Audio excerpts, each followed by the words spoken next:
निर्दलीय prime time में आपका खैर मकदम है। नाज़रीन किराम, कोविड-19 की दूसरी लहर ने पहले तो शुमाली व मगरबी हिंद को अपनी चपेट में लिया, उसके बाद आहिस्ता आहिस्ता जुनूबी हिंद की तरफ पेशरफ्त कर रही है। चुनांचे तेलंगाना में दिन ब दिन केसेस बढ़ते जा रहे थे, जिसकी वजह से हुकूमत ने भी संजीदा गौर करना शुरू कर दिया था, मगर चूंकि अवाम को जहमत होगी इसीलिए हुकूमत तेलंगाना कोई इकदाम करने से गुरेज कर रही थी। मगर चूंकि तेलंगाना के हाई कोर्ट ने मुदाखलत की, जिसकी वजह से बिल आखिर तेलंगाना में भी नाइट कर्फ्यू का ऐलान कर दिया गया है। बम्बई के खातून डॉक्टर ने बम्बई में जो हालात चल रहे हैं और जिस तरह से लोग परेशान हाल है, हॉस्पिटल्स में बेड्स अवेलेबल नहीं है, तो आवाम को उन्होंने अपने वीडियो के जरिए आगाह कराने की कोशिश की कि किस तरह से बम्बई में लापरवाही बरती जा रही है और लोग ये समझ बैठे हैं कि नादान पिछले 1 साल से कोविड नहीं हुआ तो ये समझ रहे हैं कि आगे भी इन्हें कोविड नहीं होगा। आइए सुनते हैं इस खातून डॉक्टर की अपनी आप भी। गुड मॉर्निंग मेरे परिवार वालों और मेरे फ्रेंड्स। बहुत सारे डॉक्टर्स की तरह मैं भी बहुत परेशान हूँ, इसलिए मुझे लगा कि शायद मैं आपको अगर कुछ चीज़ें बताना चाहती हूँ और मैं शायद अगर ये बताऊँगी और अगर आप लोग सेफ़ रहोगे तो I might be at more peace. जैसे आपको सबको पता है कि बॉम्बे की हालत तो बहुत ख़राब है और धीरे धीरे बहुत सारे शहरों की और बहुत सारे स्टेट्स इवन टाउन्स की हालत ख़राब होते जा रही है। बॉम्बे की हालत तो इतनी ख़राब है कि हमारे हॉस्पिटल्स में आईसीयू बेड्स वेटिंग पे है, पेशेंट्स के लिए बेड्स नहीं है। It's a very very helpless, यानी मुझे इतना हेल्पलेस और लाचार कभी फील नहीं हुआ है। We have to literally manage patients at home with oxygen, and this is not something we are enjoying. So I really want all of you to follow a few things that I really am requesting you to follow. First, आप लोग please safe रहो। अगर आपको लग रहा है कि आपको 1 साल से कोरोना नहीं हुआ है इसलिए आप कोई सुपर हीरो हो या आपकी इम्यूनिटी बहुत अच्छी है और आपको ऐसे कुछ नहीं होगा, तो आप गलत फहमी में हो। हम यंग लोगों को देख रहे हैं। I mean, we have a 35-year-old who's on the ventilator and we are not able to help people now. So we really don't want any of you to be in that situation. So sorry. I think ये जो emotional breakdown है हम doctors में अब सबको कोई ना कोई समय हो रहा है, because we've not been so helpless. Okay, so most importantly, please take care of yourself. Right now COVID is everywhere around you. Okay, तो अगर आप घर से बाहर निकलो, maybe you're meeting your friends, maybe you're meeting your family, it does not matter, you have to be masked. Okay, just because आपको अभी 1 साल से कोरोना नहीं हुआ है या आपको पिछले साल कोरोना होकर जा चुका है, इसका मतलब ये नहीं है कि आपको वापस कोरोना नहीं हो सकता। You can still get COVID. तो please keep yourself very well masked at all times. अगर आप घर से बाहर निकल रहे हो तो घर के बाहर निकलो, मास्क होना चाहिए। मास्क सिर्फ इधर नहीं, मास्क पूरा नाक से पूरा यहाँ तक होना चाहिए। दूसरी बात, अगर आपको कुछ होता है, अगर आपको बुखार आता है या कुछ होता है, पैनिक मत होइए। Do not get unneeded investigations done. Get in touch with me obviously immediately, and most importantly आपके जो फ्रेंड्स है या कोई भी है उनको बोलो पैनिक में होकर एडमिट ना हुए हॉस्पिटल में। फ़िलहाल जो सिचुएशन है वो ऐसी है कि बहुत सारे हॉस्पिटल्स में स्टेबल पेशेंट्स एडमिट हो रहे हैं और बहुत सारे लोग जिनको एक्चुअली ऑक्सीजन की ज़रूरत है उनके लिए हमारे पास बेड नहीं है। इनफैक्ट हम लोग घर में लोगों को ऑक्सीजन देके मैनेज करने की कोशिश करें, और ये हमने पहले कभी नहीं किया है कि हम इतने सारे लोगों के लिए बेड्स ढूंढ रहे हैं, इतने सारे लोगों को घर में मैनेज करने की कोशिश कर रहे हैं। So please leave beds for people who actually need it, who have pneumonia, who need oxygen, and who will need to be under very close medical care. Third thing, if you have not taken the vaccine, अगर आपने vaccine नहीं ली है किसी भी कारण से, हो सकता है आप ट्रैवल कर रहे हो सकता है आपको वैक्सीन की हिचक हो सकता है आपने कुछ व्हाट्सएप पे फॉरवर्ड पढ़ा हो कि वैक्सीन की वजह से कुछ साइड इफ़ेक्ट्स हो रहे हैं या कुछ हो रहा है. It's untrue. Please take your vaccine. ये हमको डेफिनेट दिख रहा है कि जो लोगों के 2 वैक्सीन के शॉट्स होकर 2 हफ्ते हो चुके हैं उनमें डेफिनेटली हमको इन्फेक्शन, सीरियस इन्फेक्शंस कम दिख रहे हैं और हॉस्पिटलाइजेशन ना के बराबर है. So the vaccine is definitely helping. Okay, so take care of your self. Do not take COVID-19 lightly. Please pray for the people in the hospital and please pray for the families and the caretakers of all these people in the hospital. उनको आपके प्रार्थना की बहुत ज़रूरत है और सबसे ज़्यादा ज़रूरत है कि आप अपना ध्यान रखें. ओके, एंड बस घर पे रहो. आप कुछ हफ्तों तक सिर्फ घर पे रहो जब तक हम ये सिचुएशन ऐसे हैंडल कर सके कि हम एटलीस्ट कुछ हो जाए तो हम हॉस्पिटल में पेशेंट्स को ले सके. फ़िलहाल हालत ऐसी है कि डॉक्टर्स और डॉक्टर्स के रिलेटिव्स को भी नहीं मिल रहा है बेड. तो आप सोचिए कि it's an absolutely helpless situation. Okay, I think अगर हम सब इतना ध्यान रखेंगे we will definitely come through this second wave very well. Okay, and then we will have to work on not allowing a third wave. So third wave का हम बाद में सोचेंगे, वो तो नहीं आना चाहिए, पर जो ये सेकेंड वेव है इससे हमको कोई भी हालत में एकदम सेफली निकलना है. Okay, take care. I really love you.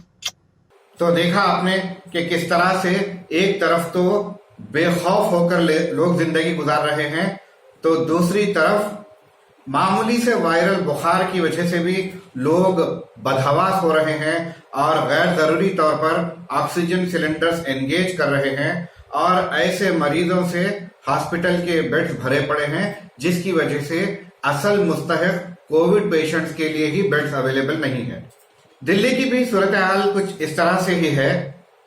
Hindustan live के सहाफी फरहान याहिया ने दिल्ली में दवाखानों में चल रही क़यामत सुग़रा का मंजर बड़े ही दर्द भरे अंदाज में पेश किया है कि किस तरह से दवाखाने के बेड्स पर एक एक बेड पर 3-3, 4-4 मरीज पड़े हुए आह बका कर रहे हैं और किस तरह से दिलखराश मंजर वहां पर पेश किया जा रहा है. फरहान ने आवाम से अपील की है कि इस बार जो भी चैरिटी का पैसा हो, चाहे वो सदका हो, खैरात हो, ज़कात हो, तमाम तर तवानाई अपनी कोविड पेशेंट्स की जान बचाने में खर्च की जाए. ज्यादा से ज्यादा पैसा कोविड के इंतजामात महल्लेवारी तौर पर किए जाएं. इस तरह से फरहान ने मशवरा दिया है. और नाज़रीन किराम, फरहान ने दिल्ली की आवाम को जो मशवरा दिया है वो हर जगह अपनाया जा सकता है, बिलखुसूस तेलंगाना में जहां पर यह सुनने में आ रहा है कि ऑक्सीजन के सिलेंडर्स की कमी है और हॉस्पिटल्स के बेड्स भी अवेलेबल नहीं है. मैं फरहान याहिया आप सब लोगों से आज किसी खबर के लिए मुखातिब नहीं हो रहा और ना ही मैं आपको कोई ऐसी खबर बताना चाहता कि जिसका दिल पर असर हो. मैं ये चाहता हूँ कि आज जो बात आपसे कहूँ उसके लिए आप बेहद संजीदगी से सोचें और उस पर गौर करें. इस नज़दीकी के साथ मैं और मेरी पूरी टीम इस वक्त राजधानी दिल्ली में अस्पतालों में, नर्सिंग होम्स में, प्राइवेट हॉस्पिटल्स में हालात देख रहे हैं. लोगों को तड़पते, बिलखते, रोते और अपनी मजबूरियों को बयान करते हुए वो आज मेरे पास लफ्ज़ नहीं है कि मैं अपने लफ्ज़ों में बता सकूं, उनके दर्द को आप तक पहुंचा सकूं.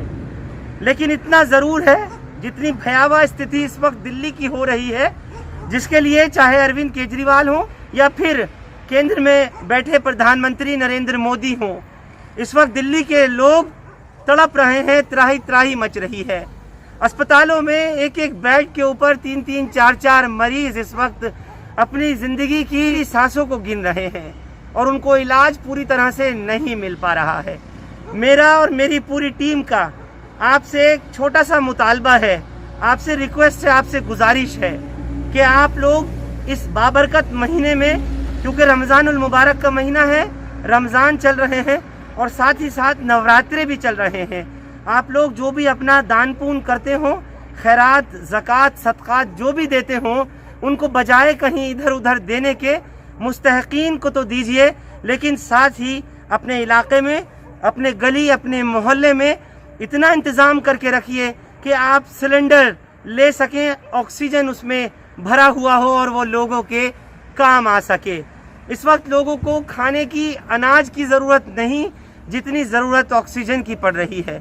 और मैं आपको सच बताऊं कि दिल दहल गया बहुत सी वो तस्वीरें देखकर जो आपको दिखा नहीं सकता, जो आपके साथ शेयर नहीं कर सकता। लोगों ने तड़प तड़प कर, बिलख बिलख कर अपने ख्यालात मेरे साथ शेयर किए हैं, जो मैं आज आपके साथ कर रहा हूं। LNJP की कल रात को जो तस्वीर दिखाई, उसका संज्ञान लिया सरकार ने और बाकायदा दिल्ली के मुख्यमंत्री ने मदद मांगने के लिए, अब मदद मांगने के लिए प्रधानमंत्री मोदी को पत्र लिखा है, उनको लेटर लिखा है। क्या पहले ही से तैयारी नहीं थी मुकम्मल? ये एक बड़ा सवाल था। लेकिन मैं आप सबसे एक बार फिर से यही रिक्वेस्ट करना चाहता हूं कि आप इस महीने अपनी जितनी सदका, ज़कात, खैरात जो भी देते हैं, वो आप लोग न कहीं दे करके लोगों की मदद के लिए ऑक्सीजन सिलेंडर्स या फिर ऑक्सीजन कंसंट्रेटर्स, जो मशीन होती हैं जो कि ऑक्सीजन बनाने में काम आती हैं, उनके बराह मेहरबानी खरीदने में अपना पैसा लगाएं और उसके ज़रिए आप लोगों की मदद कर सकें, किसी मरते हुए को आप बचा सकें। क्योंकि ऑक्सीमीटर में जब आदमी देखता है कि ऑक्सीजन लेवल 80 से कम जा रहा है, 75, 60, 50 और 40 पे आ रहा है, तो लोग घबराते हैं, डरते हैं और उनकी घबराहट और डर वाजिब है, क्योंकि उस वक्त जान के लाले पड़े होते हैं। आपके ज़रिए, आपके ज़कात, आपके सदक़े, आपके खैरात का ख़रीदा हुआ कोई सिलेंडर अगर या उस टाइम में लिया हुआ ऑक्सीजन कंसंट्रेटर किसी की जान बचाने में काम आ जाए, तो सोचिए कि वो आपकी बख्शिश का ज़रूर ज़रिया बनेगा। मेरी आपसे वालेहाना गुजारिश है, मेरी आपसे हम्बल रिक्वेस्ट है कि आप लोग अपना पैसा इस नेक कार्य खैर में लगाएं, सदका जारिया में लगाएं। अलावा उसके ये काम आप खुद करें। ये बात बहुत ज़रूरी समझ लीजिएगा।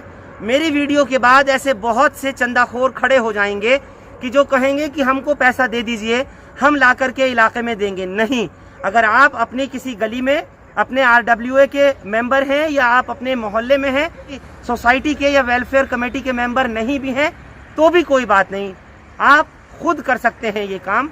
किसी को पैसा देने की ज़रूरत नहीं है, ना मेरा कतन ये मकसद है। बिल्कुल भी ध्यान रखिए इस बात का कि पैसा हमको किसी दूसरे को, किसी तीसरे को, किसी को देने की ज़रूरत नहीं है। आपकी अपनी कॉलोनी, अपना इलाका, अपना मोहल्ला, जहाँ भी आप रहते हैं, वहाँ पर कुछ लोग जमा कर लीजिए पैसा आपस में और उसका एक दूसरे के सामने हिसाब पूरा रखते हुए ऑक्सीजन सिलेंडर्स लेकर के आइए, ऑक्सीजन के कंसंट्रेटर्स लेकर के आइए और उन लोगों तक, उन ज़रूरतमंदों तक अपनी मदद पहुँचाइए जो आपके ज़रूरत के मुस्तहिक हैं, जो पूरी तरीके से नीडी हैं। ये तो हुई ऑक्सीजन सिलेंडर की और ऑक्सीजन कंसंट्रेटर की बात। अब जो दवाइयाँ जिनकी सबसे ज़्यादा कमी पड़ रही है, 5400 रुपये के इंजेक्शन की कीमत आज 20-20 हज़ार रुपये वसूली जा रही है। रेमडेसिविर की इस वक्त भारी किल्लत है, दिल्ली में ही नहीं बल्कि NCR समेत और स्टेट्स में भी। जब राजधानी दिल्ली का ये आलम है तो दूसरी जगह आप अंदाज़ा कर सकते हैं कि वहाँ पर क्या हो रहा होगा।